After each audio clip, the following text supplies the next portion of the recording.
Hello दोस्तों and स्वागत है आपका स्लीपी क्लासेस में। अब prelims for 2025 has happened and एक काफ़ी टफ प्रीलिम्स जो है वो भी हमें देखने को मिला। ना students who are preparing for 2026 जैसे जैसे जो एक डिफ़िकल्टी लेवल है, जो एक रैंडमनेस भी है प्रीलिम्स में बढ़ती जाती है, बच्चों का फोकस ज़्यादा से ज़्यादा प्रीलिम्स पे होता जाता है, ऑफन फॉरगेटिंग कि प्रीलिम्स जो है is one of the phases, right. ये वन ऑफ द फेजेस है पेपर का, this isn't the end game. बहुत ज़्यादा ज़रूरी है कि प्रीलिम्स के बाद अगर ये प्रीलिम्स इतना टफ बनता जा रहा है, you want to make sure that in the attempt that you clear prelims you also end up scoring great marks in your mains, so that you are increasing your chances of making through the final list of UPSC, right. और यहाँ पे mains के अंदर marks लाना plus अगर हम देखते हैं आपके पर्सनालिटी टेस्ट में भी दोनों के ही अंदर एक बहुत ही क्रिटिकल रोल होता है आपके ऑप्शनल का।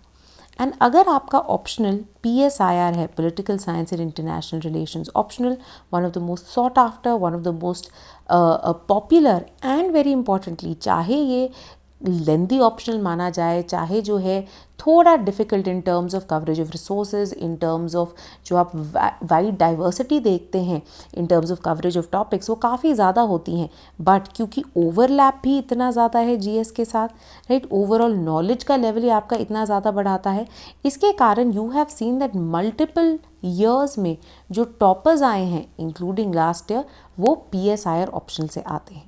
ठीक है, तो अगर आप PSIR की तैयारी कर रहे हैं, एंड अगेन वेरी इंपॉर्टेंट, जब भी आप कोई ऑप्शनल चुनते हैं ज़रूरी है आप जाके उनके पास्ट ईयर क्वेश्चंस ज़रूर देखें, उनका सिलेबस जो है वो ज़रूर देखें, because this really helps you understand whether this optional is of your interest, right. Because एक बहुत लंबी, एक बहुत ही लेंदी जर्नी आपने बितानी होती है इस पर्टिकुलर ऑप्शनल के साथ, right. Hopefully even if you clear in your first go, आपको ज़रूर ये इंश्योर करना है कि आप तैयारी प्रीलिम से पहले ख़त्म करते हैं, मेंस के दौरान आप इसे जारी रखते हैं, एंड देन पर्सनालिटी टेस्ट में भी आप इसे होन करते हैं, राइट। सो इसलिए PYQs एंड सिलेबस देखिए और अपना इंटरेस्ट जानिए in the PSIR optional.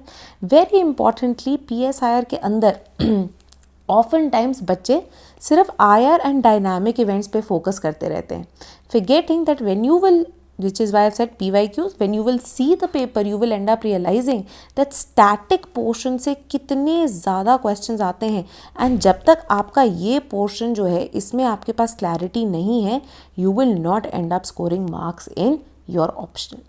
Now if you're yet to prepare your optional or start its preparation, आप ज्वाइन कर सकते हैं हमारा next batch which is batch 3 for 2026।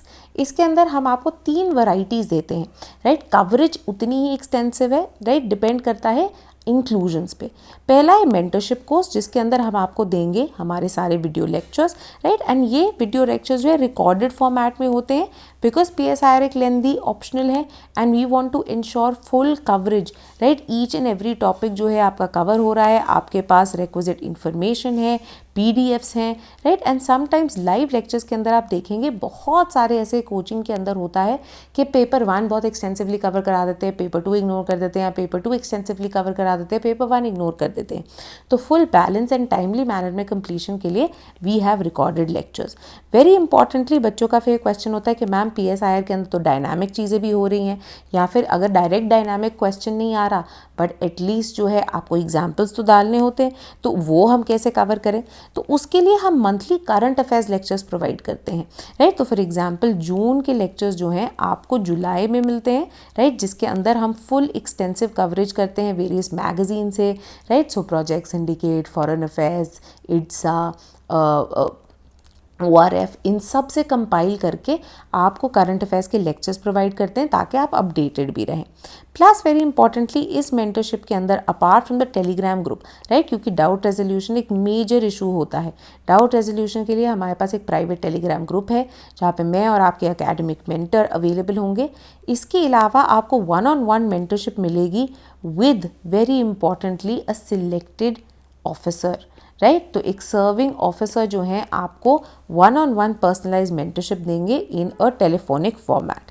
Then very importantly answer writing के लिए we have 24 mini test plus 4 half length test and 2 full length test, जिनके आपको model answers and video solutions मिलेंगे। एंड आप लिख के अपने आंसर सबमिट कर सकते हैं, जिनको इवैल्यूएट करके प्रॉपर फीडबैक के साथ आपको वापस भेजा जाएगा।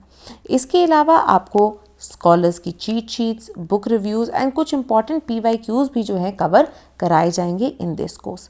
नाउ इम्पॉर्टेंटली हम जो है एक कोड चला रहे हैं फ्रेश स्टार्ट, जो कि वैलिड होगा टिल 7th of June, जिसके थ्रू आप फर्दर 15% ऑफ जो है अवेल कर सकते हैं on what is already a very well priced course, right. तो 22,000 ऑलमोस्ट 22,500 में आपको ये कोर्स मिल जाएगा ना। अगर आपकी इससे रिक्वायरमेंट कम है, आप बहुत जो है mentorship with the selected officer candidate नहीं चाहते हैं, आप थोड़ा और अफोर्डेबिलिटी चाहते हैं, तो आपको ये सारी चीज़ें मिल जाएंगी एक्सेप्ट 1-on-1 टेलीफोनिक जो मेंटरशिप है विद द ऑफिसर, राइट। जो ऑफिसर कैंडिडेट है ये है हमारा PSI विद इवैल्यूएशन कोर्स, जो कि 18,629 के लिए के अंदर अवेलेबल है after the discount coupon fresh start.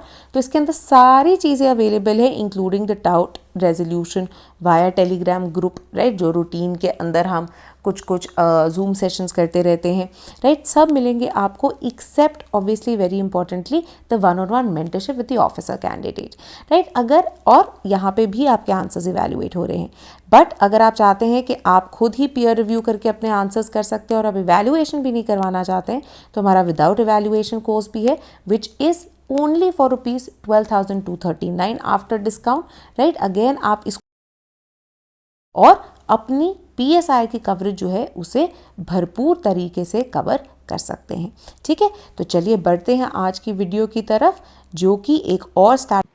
Now the next important concept that we come to is that of democracy. ठीक है, अब हम डेमोक्रेसी जब हम शुरू कर रहे हैं ना, इससे पहले 2-3 चीज़ें क्लैरिफाई कर दें, right. Now as students of political science, a lot of you might already know this, right? A lot of you might be confused on it, right? Before we understand what exactly democracy is, there is a very important state government. अब हमने कर लिया था कि state जो है एक entity called the state, right, उसके हमने बोला था कई फीचर्स हैं, ठीक है। और उन फीचर्स की जब हमने बात की थी कि स्टेट की जो है टेरिटरी होती है, उस टेरिटरी के अंदर जो है सुप्रीम पावर एक तरह से उसको चलाने की किसके पास है, गवर्नमेंट के पास है। उसके अंदर उनके सिटीजन्स होते हैं, सब्जेक्ट्स होते हैं, जिनको हम पॉपुलेशन बोलते हैं। एंड लास्टली सॉवरेनिटी, एक जो सोल स्पिरिट है स्टेट की, वो सॉवरेनिटी में होती है, जहाँ पे देर इज़ नो एक्सटर्नल और internal authority which is above and beyond what the state wants itself to do, ठीक है। तो यहाँ पे स्टेट के फीचर्स के अंदर हमने क्या कर लिया था कि अ very important component is the government, right? Government is basically the vehicle which is driving the state. और government जो है वेरियस तरह की हो सकती हैं, right? Government और state जो है वेरियस तरह का हो सकता है।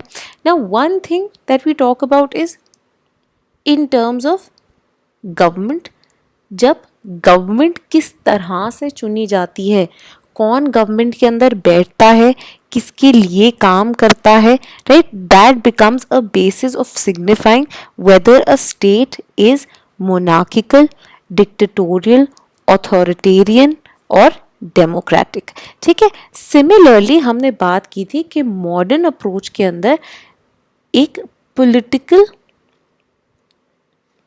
सिस्टम जो टर्म है that was got into vogue, ठीक है, वो जो है चर्चा में आ गया instead of the term of state.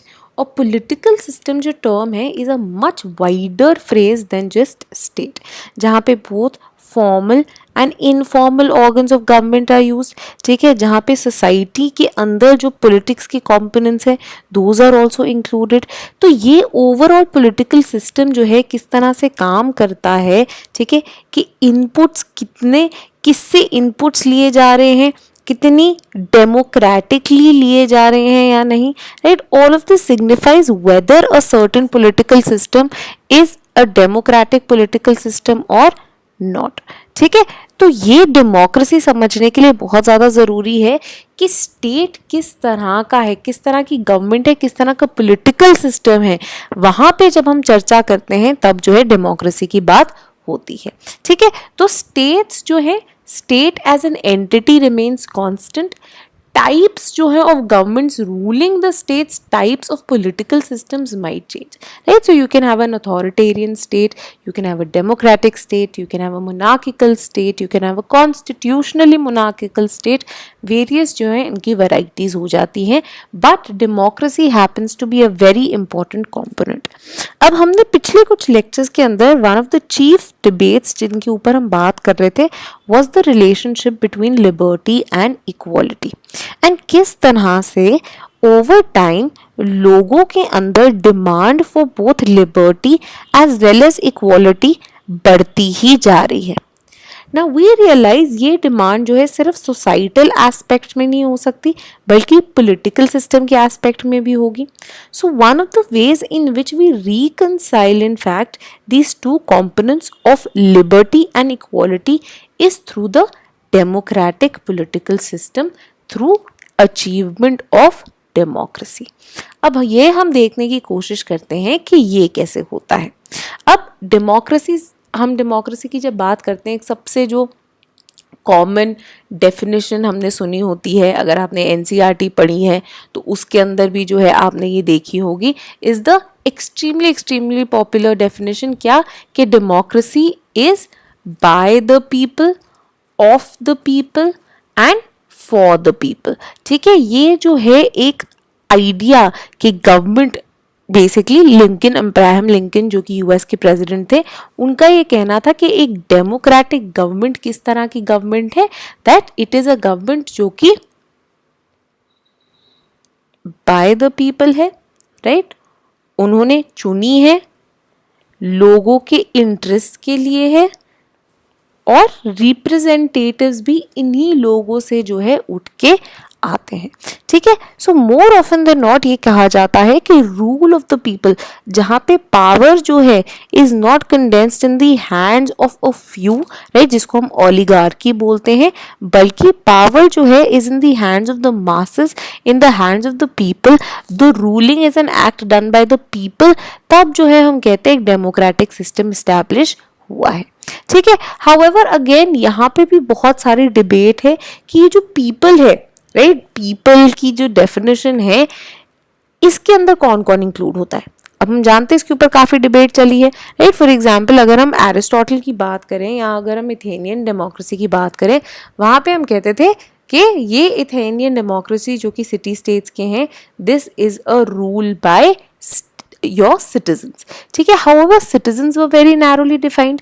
कौन थे ये? As we've seen in Aristotle's theory, these were property owning Greek male citizens। ठीक है, who were of sound mind, right? तो इनको जो है citizens की definition में include किया जाता था, बाकी सबको exclude कर दिया जाता था, right? over time जैसे जैसे for example हम देखते हैं यूरोप के अंदर जब डेमोक्रेसी की बात चर्चा जो है शुरू हुई, तब भी हम देखते हैं एक लिमिटेड फ्रैंचाइज एग्जिस्ट करता था। ठीक है, a lot of non propertied people were not included, women were not included. ठीक है, जिसकी बात जो है जेएस मिल इसकी जो है बात करते हैं और कहते हैं कि फ्रैंचाइज बढ़ाना, एक्सपैंड करना कितना ज़रूरी है। सो इवन तो ही विल टॉक अबाउट कि हाँ जी आप वोट्स जो है ज़्यादा एजुकेटेड को दे दो, बट वो बोलेगा इसका ये मतलब नहीं कि जो इंसान पढ़ा लिखा नहीं है ही डज नॉट डिजर्व वोट, और women because of this patriarchal society should be bereft of their right to vote. ठीक है, तो आप उनको भी वोटिंग राइट्स दीजिए। सिमिलरली यूएसए में भी जब डेमोक्रेसी का आइडिया इनग्रेन हो गया था, but an entire lot of people, right, which was your African Americans and other minorities, were denied the right to vote, right, जिसके कारण आपकी पूरी सिविल राइट्स की मूवमेंट शुरू हुई, right, to expand further the idea of not just, पहले तो right to vote के लिए मूवमेंट शुरू हुई, उसके बाद सिविल राइट्स के अंदर और बाकी राइट्स जो है उनके मांगे गए। ठीक है, तो इसीलिए जो डेफिनेशन है सिटीजन्स की, पीपल की, जिनको वोटिंग का, रूलिंग का अधिकार होता है, वो भी काफ़ी कंटेंशियस जो है डिबेट रही है एंड ओवर टाइम जो है इसका एक्सपेंशन हुआ है। तभी हम बात करते हैं ना कि इंडियन डेमोक्रेसी जो है is a historic journey, right. Why? Because हमने जैसे ही इंडिपेंडेंस हुई and we decided that we are going to be a democracy, we decided that we will have universal adult franchise. मतलब जो भी हमारे सिटीजन्स हैं, राइट, तो तब 1950 के अंदर जो है 21 पहले होता था, जो हमारी एज लिमिट होती थी, which was later reduced to 18। तो जो भी इस एज लिमिट से ऊपर हैं, right, they will have the right to vote regardless of what gender they belong to, regardless of what religion they belong to, regardless of what caste, class, creed, ethnicity किसी से भी वो belong करें, उनको deny नहीं किया जाएगा। ठीक है, so even though Greek time से ये जो डेमोस का आइडिया है, पीपल का आइडिया है, सिटीजन्स का आइडिया है, ये एम्बिगुअस रहा है।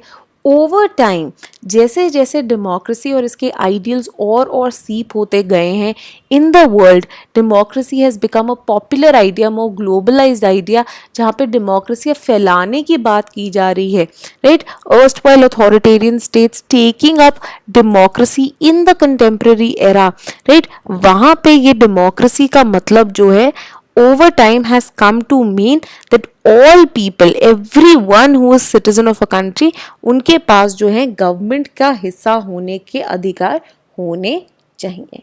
ठीक है, अब सार्तोरी जो है wants to go beyond this people centric view of democracy, जहाँ पे democracy का idea is just associated with rule of the people।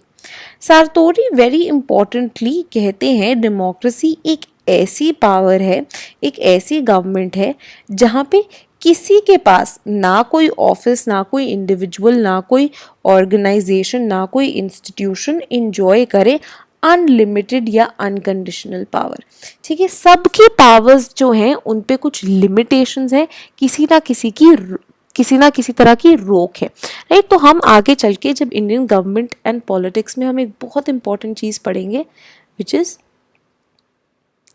constitutionalism, right, which is the idea of a limited government, right। अब यहाँ पे सार्तोरी क्या बात करने की कोशिश कर रहे हैं कि eight the end of the day अगर हम लोगों को पॉलिटिकल सॉवरेन बना रहे हैं, मतलब अल्टीमेटली जिनसे डिराइव हो रही है पावर, वो कौन है? वो लोग हैं, राइट। जैसे कि इंडियन कॉन्स्टिट्यूशन हम बोलते हैं that Indian constitution which is the fundamental law of the land, but वो fundamental law of the land के ऊपर पावर किसने इम्पोज की है, किसने रिपोज की है कि हाँ जी ये जो है is the supreme law of the land, किसने? जैसे कि प्रियम्बल बोलता है we the people of India ने, राइट। तो सार्तोरी का ये कहना है कि जब लोगों के पास पावर होगी, राइट, तो बेसिकली ये एक तरह से अंडरकट करेगी, चेक रखेगी कि कोई भी एक इंस्टीट्यूशन, ऑफिस या इंडिविजुअल इतनी पावर अक्यूमुलेट ना कर ले कि वो डिक्टेटर बन जाए एंड देन लोगों की जो से है, लोगों की जो इक्वल से है इन रूलिंग ऑफ द गवर्नमेंट, वो हिंडर हो जाए। ठीक है, तो अगेन यहाँ पे जब पॉपुलर पावर की बात हो रही है, द फैक्ट कि लोगों के अंदर पावर रिपोज हो रही है, राइट, हम कहते हैं, स्कॉलर्स का ये कहना है कि ये जो है idea is actually associated with two another very important concepts of political science, of political theory, that is of human dignity and equality। ठीक है, human dignity and equality से जो है ये associated है।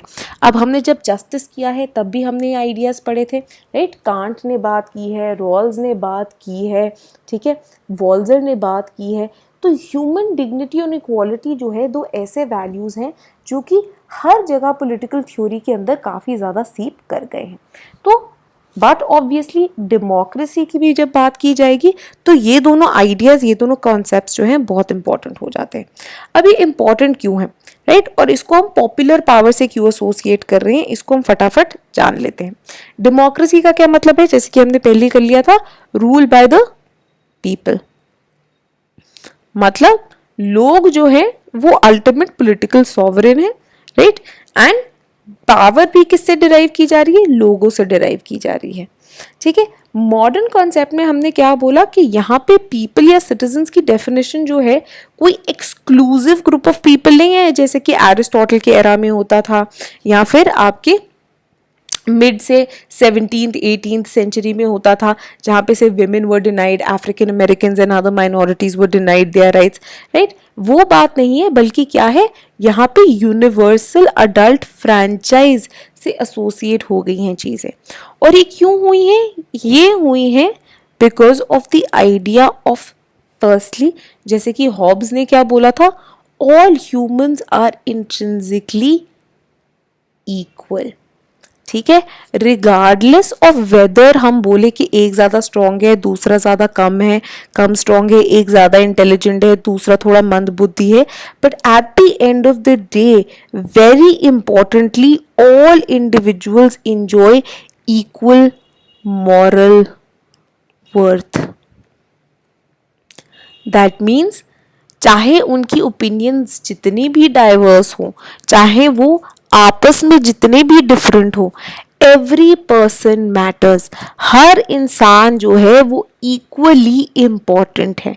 एंड ये आइडिया जो है ऑब्वियसली इंट्रिंसिकली लिंक्ड है to the idea of human dignity, जो कि हमने कांट में पढ़ा था, right, that every individual is important in his और हर ओन रिगार्ड। ठीक है, आप ये जो एक बेसिक ह्यूमन डिग्निटी होती है, एक बेसिक रिस्पेक्ट होती है, which is linked to certain idea such as the freedom to decide for oneself, right, to be able to lead a life which is worthy of humans, right, ये सारी ideas जो है human dignity से जुड़े हैं। In fact हमने Rawls में भी देखा था कि किस तरह से self respect and dignity actually also becomes one of the important primary goods, right. So इन्हीं दो आइडिया से लिंक्ड है आपकी the idea of democracy also, that because dignity is important for each and every person, therefore a person has the right to choose his or her own government। ठीक है, कि मेरे, क्योंकि मेरी डिग्निटी इतनी इंपॉर्टेंट है, राइट, क्योंकि मैं एक सेल्फ रिस्पेक्टिंग इंडिविजुअल हूँ, तो मैं अपना ये राइट किसी और को नहीं देना चाहता कि कोई और मुझे बताए, I know better than you, so I will decide which kind of government should rule you, और I will decide what you should do और what you shouldn't do. No, right, हर इंसान जो है अपने लिए डिसीजंस खुद लेना चाहता है, and again this becomes the basis of democracy, right. Democracy के अंदर आखिरकार गवर्नमेंट चुन के कौन भेज रहा है, लोग भेज रहे हैं। रिप्रेजेंटेटिव्स ने अगर कैंपेन करना होता है तो वो लोगों को कन्विंस करने की कोशिश करते हैं कि जो हम काम करेंगे वो आपके हित में करेंगे, it will be for your betterment, right. So human dignity का कंपोनेंट आ गया यहाँ पे डेमोक्रेसी में। सेकेंडली, हर किसी को जो है ये equal voting right, equal right to be a part of the government जो है दिया गया है, राइट, जिसका बेसिस क्या हो गया, आपका यूनिवर्सल अडल्ट फ्रैंचाइज।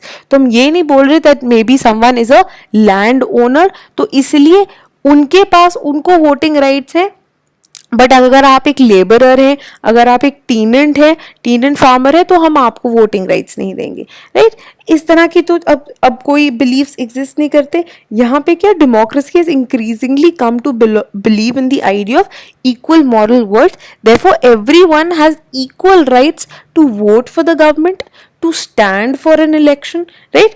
तो ये आइडियाज जो हैं, इस तरह से जो कॉन्सेप्ट्स हैं इक्वालिटी के और ह्यूमन डिग्निटी के, इनग्रेन किए गए हैं इन द आइडिया ऑफ डेमोक्रेसी। ठीक है, तो अब ये समझ में आ गया क्यों ह्यूमन डिग्निटी एंड इक्वालिटी इतने इंपॉर्टेंट है, एंड डेमोक्रेसी के जो है अंडरलाइंग कॉन्सेप्ट है, फाउंडेशनल कॉन्सेप्ट्स हैं।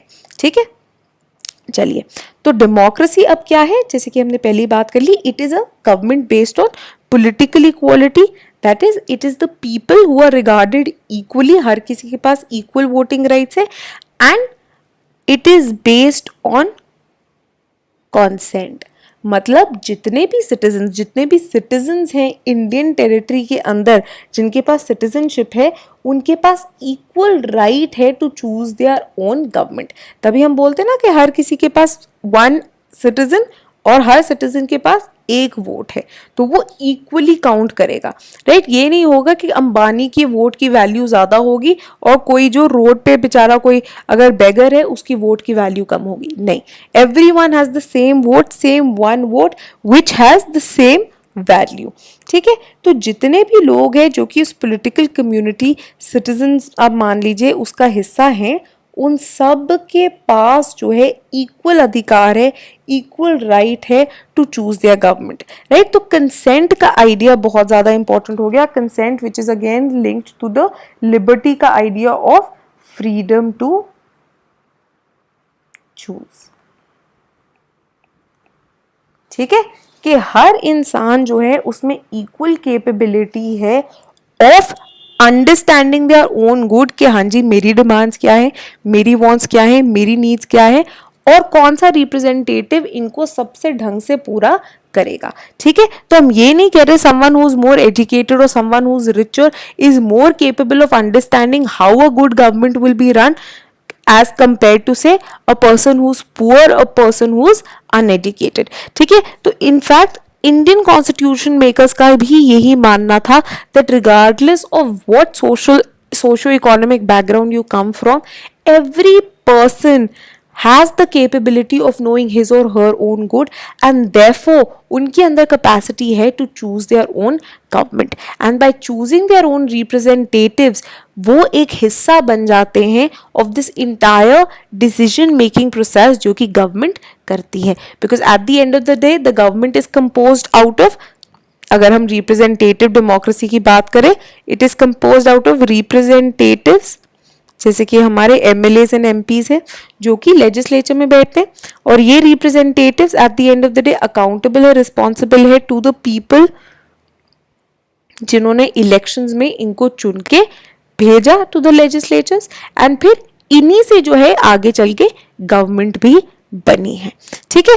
तो एक डेमोक्रेसी में, इन अ डेमोक्रेसी हम ये मानते हैं कि लोग जो हैं इनकी इक्वल मॉरल वर्थ है, इक्वल डिग्निटी है, इक्वल से है in decision making process, and किसी एक इंडिविजुअल की, किसी एक कम्युनिटी की, किसी एक ग्रुप की इंटरेस्ट या ओपिनियंस को ज्यादा वैल्यू नहीं किया जाएगा। किसी इंडिया के अंदर हम बोल दे that one religion, a certain religion will be given more votes vis-a-vis other minority religions in the country, तो क्या ये एक डेमोक्रेसी रहेगी? नहीं, राइट। तब ये जो है एक शैम बन जाएगी, एक मॉकरी बन जाएगी। It will no longer remain a democracy. Why? Because democracy at the end of the day is based on ideas of liberty, equality and human dignity, जिनका ये उल्लंघन करेंगे, ठीक है। तो इसीलिए इस डेमोक्रेसी को इस ब्रॉडर कॉन्टेक्स्ट में समझना जो है बहुत जरूरी हो जाता है। Next, very quickly we will talk about the evolution of the idea of democracy. अब हमने पहले ही बात कर ली थी कि डेमोक्रेसी जो है, इवन तो हम बोलते हैं एंशिएंट एथेनियन सिटी स्टेट्स के अंदर भी एग्जिस्ट करती थी, बट तब का आइडिया ऑफ डेमोक्रेसी जो है एक काफ़ी वेग और लिमिटेड टर्म था, जहाँ पे सिटीजन्स को एक बहुत नैरो डेफिनेशन दी गई थी, ठीक है। ये चीज़ हमने ऑलरेडी डिस्कस कर ली है। तो एथेनियन सिटी स्टेट्स के अंदर बात की जाती है कि डायरेक्ट पार्टिसिपेटरी डेमोक्रेसी एग्जिस्ट करती थी, जहाँ पे जो एक लिमिटेड बॉडी थी of citizens, right, they weren't choosing representatives to run the government, but in fact they themselves were involved, they themselves were engaged in making decisions and policies जिनके through governance आगे चलती थी, right. तो ये लोग जो है both being governed and governing के अंदर जो है इक्वली पार्टिसिपेट करते थे, तभी इसको जो है डायरेक्ट पार्टिसिपेटरी डेमोक्रेसी बुलाया जाता है। पार्टिसिपेटरी डेमोक्रेसी किस तरह से कंटेम्प्रेरी एरा में चेंज हो गई है, जब हम थ्योरीज ऑफ डेमोक्रेसी करेंगे तब हम पार्टिसिपेटरी डेमोक्रेसी की भी थ्योरी करेंगे। यहाँ पे तो बहुत ही ऑब्वियस हो गया कि सारे सिटीजन्स पार्टिसिपेट कर रहे हैं in not just electing a representative but actually खुद ही जो है गवर्नेंस के अंदर इन्वॉल्व है, right. That means they are directly participating in forming and making decisions and policies and ruling the city state, right। therefore इनके बीच में जो है through various से ऑर्गेनाइजेशंस, थ्रू वेरियस प्लेटफॉर्म्स जहाँ पे सिटीजन्स जो है इकट्ठे आके डेलिब्रेट कर रहे हैं, एक दूसरे से बात कर रहे हैं, एक दूसरे से चर्चा कर रहे हैं और ये जो है अपना गवर्नेंस जो है चला रहे हैं, ठीक है। तो हम बोलते हैं एंशियंट ग्रीस के अंदर ये माना गया था, एथेनियंस जो है अपने आप को बहुत ज़्यादा प्राउड फील करते थे इन द फैक्ट कि हम लोगों ने हमारे जितने सिटीजन्स हैं उनको हमने इंक्लूड किया है इन रनिंग द सिटी स्टेट, जहाँ पे दे participate in performing all the task of governance, ठीक है। तो जो पॉलिसी मेकिंग हुई उसके लिए एक लेजिस्लेटिव बॉडी हो गई, जो ओवरऑल इम्प्लीमेंटेशन ऑफ पॉलिसीज हुई उसमें भी सिटीजन्स ही इन्वॉल्व है, जो जुडिशियल मैंडेट्स हुए, प्रोसीजर्स हुए उसमें भी सिटीजन्स ही इन्वॉल्व है। तो पूरी की पूरी गवर्निंग प्रोसेस में जो है सिटीजन्स एक्टिवली पार्टिसिपेट करते थे। और इसीलिए यहाँ पे भी हम एक बात करते हैं, हमने याद है हमने बोला था this idea of liberty of ancients जिसकी हमने बात की थी, राइट। अगर आपको याद नहीं है तो go back and revise. Liberalism के अंदर हमने बात की थी जब हमने इसाया बर्लिन का मॉडल बताया था about negative and positive liberty, we also talked about liberty of ancients and moderns, ठीक है। तो यहाँ पे लिबर्टी ऑफ एंशिएंट्स जो है इज एट प्रैक्टिस, जहाँ पे for ancient society such as the Athenian Greek city states liberty कब मिलती थी सिटीजन्स को, when they participated in the act of governing the city state. तो मतलब पब्लिक स्फेयर में जब वो एक्टिवली पार्टिसिपेट कर रहे हैं, डिसीजन मेकिंग में एक्टिवली इन्वॉल्व है, that is when citizens are truly free, that is when they are truly performing the duties that a citizen is supposed to perform, ठीक है। हाउएवर अगेन हमने जैसे कि पहले ही बात की थी, ग्रीक philosophers भी जो है like Plato and Aristotle, they had a lot of doubts, they were very suspicious of this entire idea of democracy।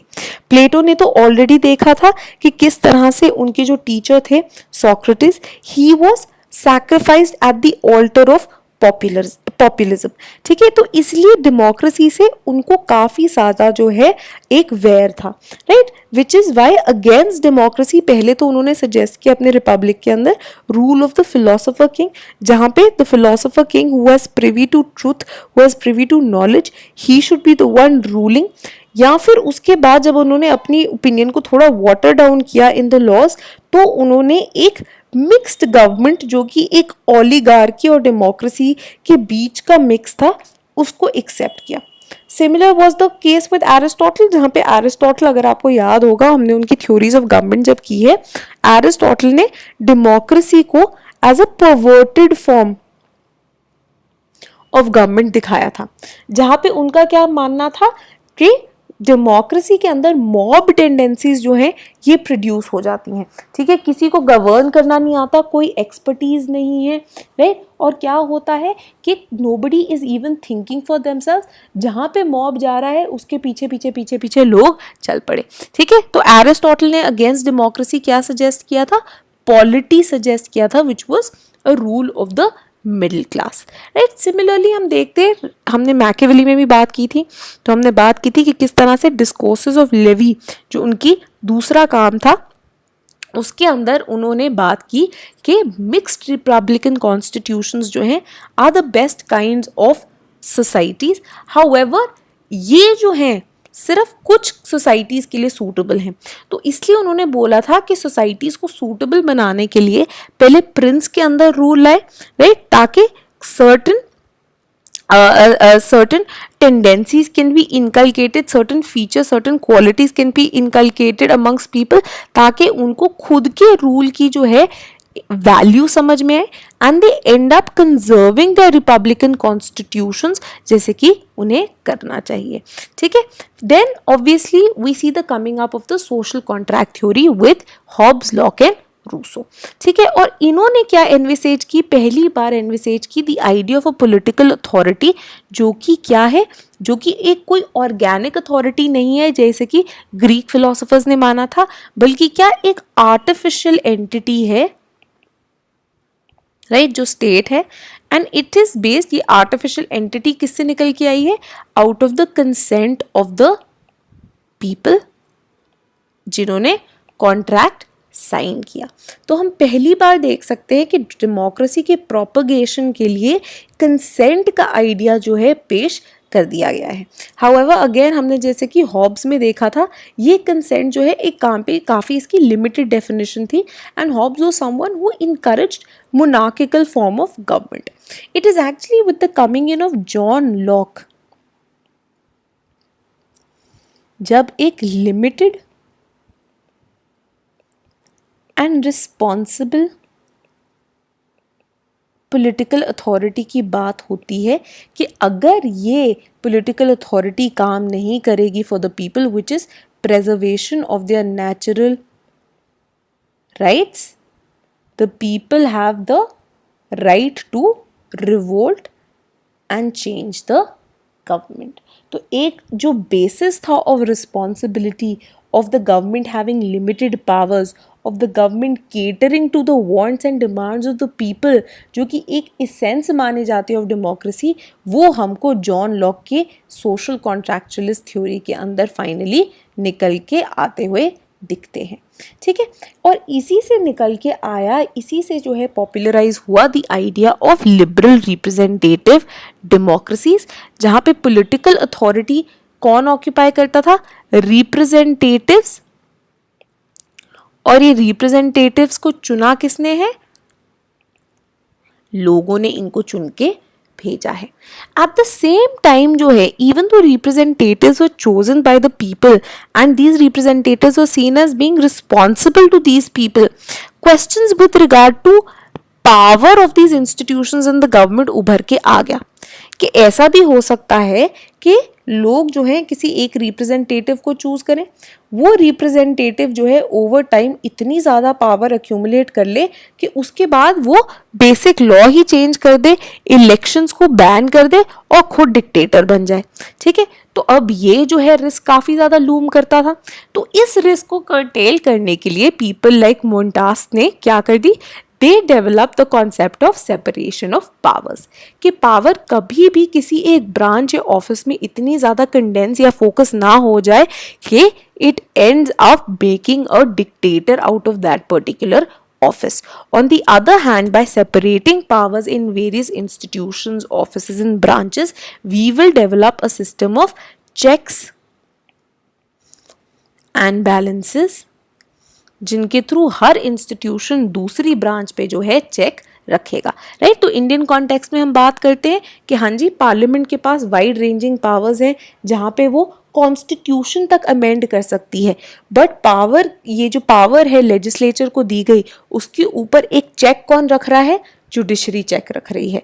Right. जहाँ पे जुडिशरी जो है उसको एक गार्डियन ऑफ द कॉन्स्टिट्यूशन माना गया है, जहाँ पे through various doctrine such as the basic structure doctrine वो कॉन्स्टिट्यूशन की कुछ जो इम्प्लिसिट limitations है on what the legislature and the executive can do or not do, right, उसको वो जो है इंटरप्रेट करती हैं. एंड अगर उन्हें लगता है कि कोई भी ऐसी चीज़ है जो कि कोई भी लॉ हो जो कि लेजिस्लेचर ने बनाया हो, कोई ऑर्डिनेंस हो जो कि एग्जीक्यूटिव ने बनाया हो, it can push it down, it can declare it to be unconstitutional अगर वो कॉन्स्टिट्यूशन के टेनेट्स को जो है वायलेट करता है. यही system of checks and balances जो है हम कहते हैं सबसे ज़्यादा इनग्रेन किया गया, और इसको जो एक पहला कॉन्क्रीट शेप था that came in the form of the US democracy. And US constitution के एक जो बहुत बड़े प्रोपोनेंट थे जिन्होंने इस चेक्स एंड बैलेंसेस की थ्योरी को बहुत ज़्यादा सपोर्ट किया था वाज जेम्स मैडिसन. जिसको हम बोलते हैं मैडिसोनियन डेमोक्रेसी ऑल्सो।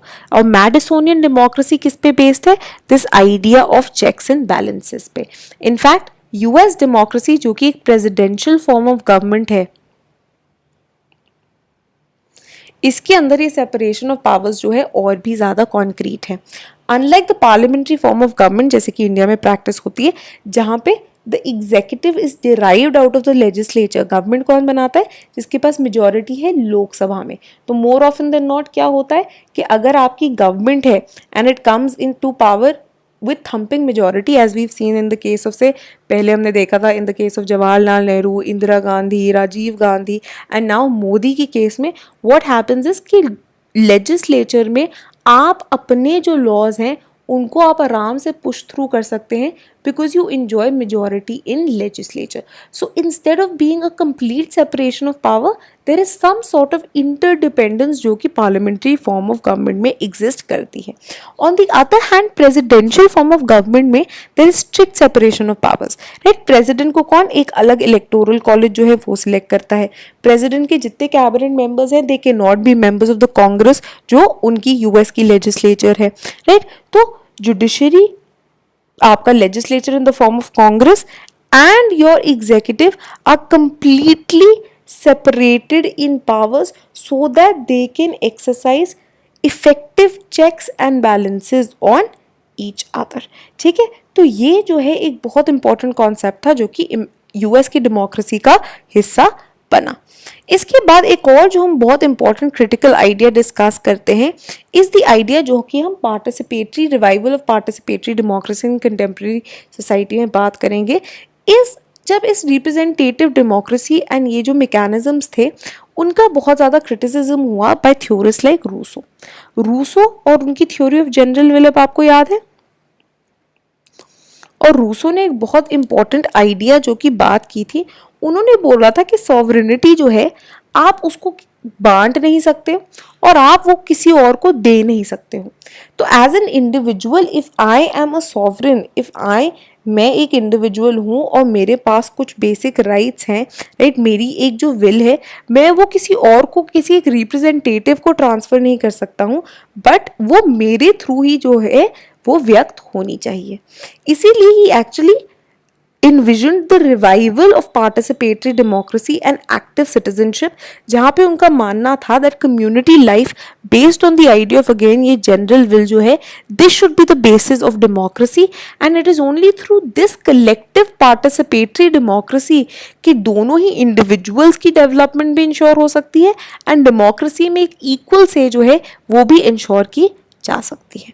इसके बाद वेरियस यूटिलिटेरियंस आते हैं जो कि डेमोक्रेसी में भी यही मैक्सिम उनका जो है greatest happiness of greatest number उसको अप्लाई करने की कोशिश करते हैं कि उनका क्या मानना था, रिप्रेजेंटेटिव डेमोक्रेसी क्या है, बेसिकली उसका काम है increasing maximising the happiness of the people and उन्होंने लोगों ने तभी अपने रिप्रेजेंटेटिव्स भेजे बिकॉज रिप्रेजेंटेटिव्स आर अवेयर कि लोगों को क्या चाहिए, लोगों की क्या डिमांड्स हैं and by fulfilling those demands they will increase their happiness, they will maximise their happiness.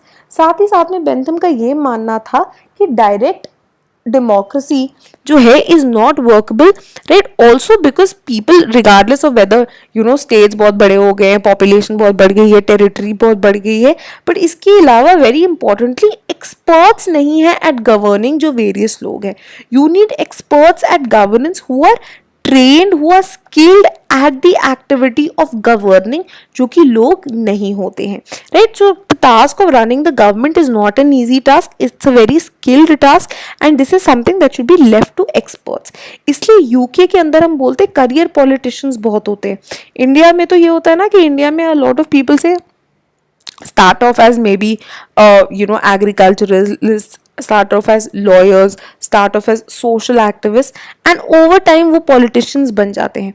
Britain के अंदर करियर पॉलिटिशियंस का कॉन्सेप्ट बहुत ज़्यादा इनग्रेन्ड है, राइट। आपकी क्लास में फॉर एग्जांपल बहुत लोग मिलेंगे जो आपको बोलेंगे हाँ जी मैं डॉक्टर बनना चाहता हूँ, लॉयर बनना चाहता हूँ, मे बी कुछ और बनना चाहता हूँ, टीचर बनना चाहता हूँ and so on so fourth, right. बहुत कम ऐसे लोग मिलेंगे जो कि बोलेंगे हाँ जी मैं पॉलिटिशियन बनना चाहता हूँ, राइट। ये आइडिया जो है यूके के अंदर बहुत ज़्यादा है जहाँ पे people have pre decided that yes we want to join politics, we want to become politicians, we want to take take that up as a full-time career, right, for ourselves, and that is all that they do. So throughout their education also they train themselves to be politicians, right. तो various जो आपके schools है, जो इतने famous schools हैं UK के अंदर, right, तो उनकी बात की जाती है कि ये जो है करियर पॉलिसी, तो you know schools like Eton, schools like Harrow, right, they are associated that they've produced so many prime ministers for the UK government, right. तो इस तरह से career politicians, experts at governance को जो है Bentham ने काफ़ी ज़्यादा प्रमोट किया. इसके बाद जो है एक मेजर रिफॉर्म लेके आए JS मिल, राइट, जिनका अगेन कंसर्न था, जैसे कि a lot of other people जिन्होंने पॉइंट आउट किया था, जैसे कि टॉकेविल हो गए, जिन्होंने पॉइंट आउट किया था the major threat of tyranny of majority, कि डेमोक्रेसी शेयर पॉपुलिज्म ना बन जाए, जहाँ पे what the majority is saying, because at the end of the day greatest happiness of greatest number majority को केटर कर रही है, और मेजॉरिटी के लिए कई rights of minorities and individuals जो हैं ये सैक्रिफाइस ना हो जाए, ठीक है. तो JS मिल का ये मानना था कि हाँ जी डेमोक्रेसी बहुत ज़्यादा ज़रूरी है, पर at the same time you need to respect individual rights, you need to respect rights of minorities, you need to respect freedom of expression. इन सब को मद्देनज़र रखते हुए ही जो है हमने डेमोक्रेसी आगे चलानी है. एंड वेरियस मैकेनिज्म्स JS मिल ने डिवाइस करने की कोशिश की, जिसके थ्रू रिप्रेजेंटेटिव डेमोक्रेसी में ये सारी चीज़ें सेफगार्ड हो सके, राइट. तो उन्होंने widest possible freedom of speech दी एज अ राइट. सिमिलरली उन्होंने बात की of the plurality of votes, right. तो उन्होंने क्या बोला, हाँ जी आप फ्रेंचाइज को एक्सपैंड कीजिए, जिसके पास प्रॉपर्टी नहीं है उसको भी फ्रेंचाइज दीजिए, विमेन को भी जो है वोटिंग राइट दीजिए, बट ये जो है इसमें प्लूरैलिटी ऑफ वोट्स लाइए. प्लूरैलिटी ऑफ वोट्स क्या, again this is something that you should remember, we've done it in JS Mill, that people who are educated, right, उनकी votes they will get a greater number of votes as compared to those who are say illiterate, right, और या फिर उनके पास property ना हो, ठीक है. तो इस तरह से उन्होंने, उनका ये मानना था that the educated people who probably have greater awareness, who are probably more oriented to not succumbing to popular pressures, उनको जो है हमें ज़्यादा वोट देने चाहिए, ठीक है.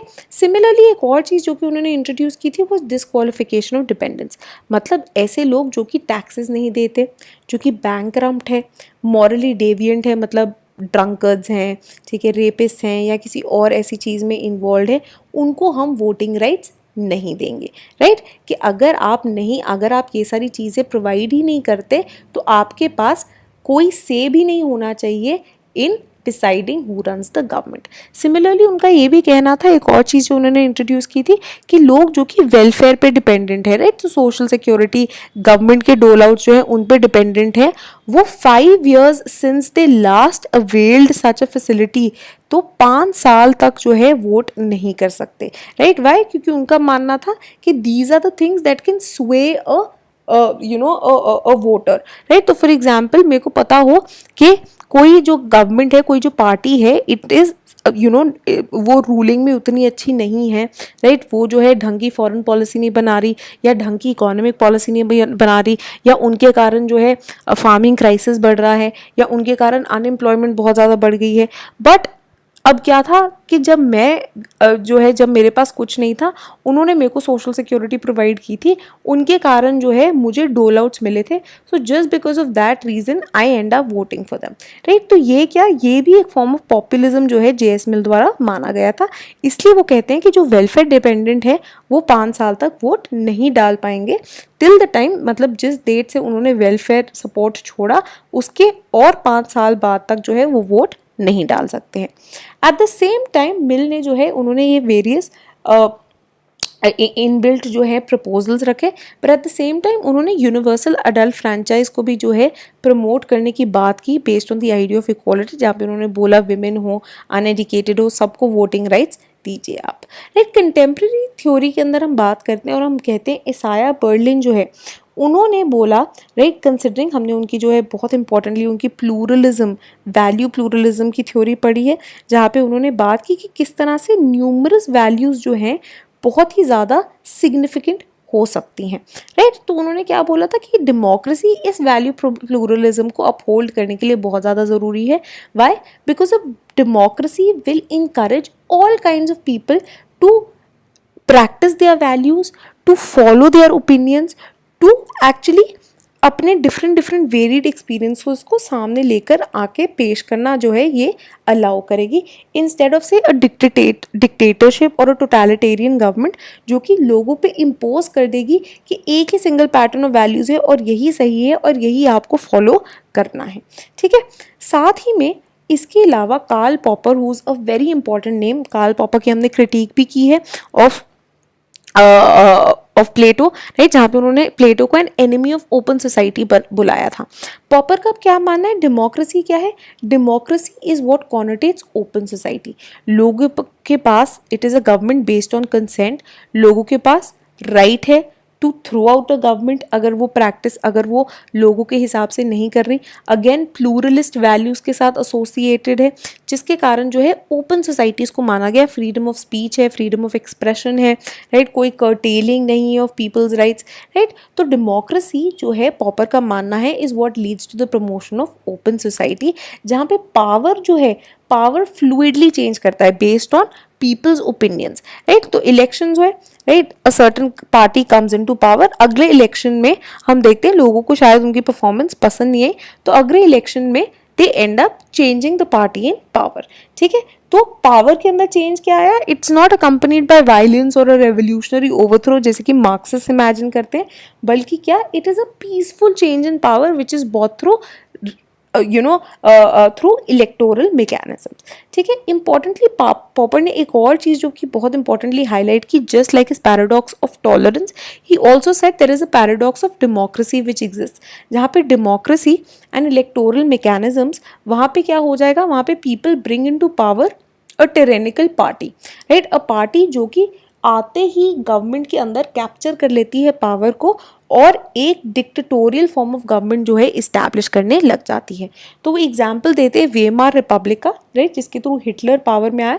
तो हिटलर ने कोई हिटलर को people had voted him into power, जिसके बाद जो है he went on changing the constitution and accumulating power with in himself. Similarly हम बात कर सकते हैं पुतिन की भी, कि टेक्निकली रशिया में तो बात की थी कि डेमोक्रेसी है, बट पुतिन ने ओवर टाइम क्या किया कि पूरी की पूरी पावर जो है अपने अंदर अक्यूमुलेट कर ली एंड अब जो है वो डी फैक्टो डिक्टेटर ही हैं, राइट। सिमिलरली हम बहुत सारी कंट्रीज के अंदर बात कर सकते हैं जहाँ पे conservative governments are on the rise, जहाँ पे ये टिरनी इस्टेब्लिश होने का और डेमोक्रेटिक प्रोसीजर्स